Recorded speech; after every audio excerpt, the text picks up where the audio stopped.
प्राचीन काल की बात है, एक संत थे जिनकी कथा हर रोज एक नाग कथा सुनने के लिए आती थी। वहां के पास के गांव में एक ब्राह्मण अपने परिवार के साथ रहता था। उसके परिवार में उसकी पत्नी और एक लड़का था। वह अपनी स्थिति से बहुत दुखी थी। ऐसा लगता था कि कभी कभी उसके किसी करीबी को भी ऐसा नहीं होता था।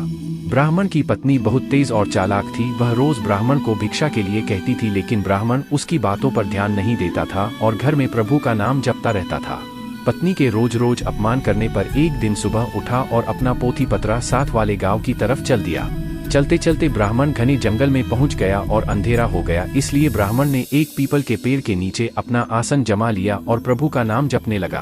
अगले दिन सुबह ब्राह्मण उठकर नदी के पास स्नान करके आगे की ओर चल दिया और थोड़ी देर बाद दूसरे गांव में पहुंच गया।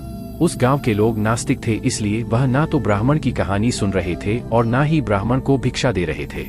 वह ब्राह्मण परेशान होकर वापस जंगल में गया और उसी पीपल के पेड़ के नीचे बैठा जहां वह रात को रुका था। ब्राह्मण जिस पेड़ के नीचे था उस पेड़ की जड़ के नीचे एक विशाल नाग रहता था। ब्राह्मण ने सोचा कि मेरी कथा तो कोई भी नहीं सुनता, इसलिए मैं पीपल के पेड़ को ही अपनी कथा सुनाता हूँ, और ब्राह्मण को अपनी कथा सुनाने लगा। जैसे ही ब्राह्मण ने अपनी कथा खत्म की, उसी समय पेड़ के नीचे बिल में से काला नाग निकला और ब्राह्मण ने एक सोने की अशर्फी खाई। तुम रोज सीखो, मुझे कथा सुनाओ, मैं रोज सूरज एक सोने की अशर्फी दूंगा। ब्राह्मण ने अपनी बात मान ली। नाग ने ब्राह्मण से वचन लिया कि यह बात किसी को नहीं बताई जाएगी और सभी दुख दर्द भी दूर हो जाएंगे।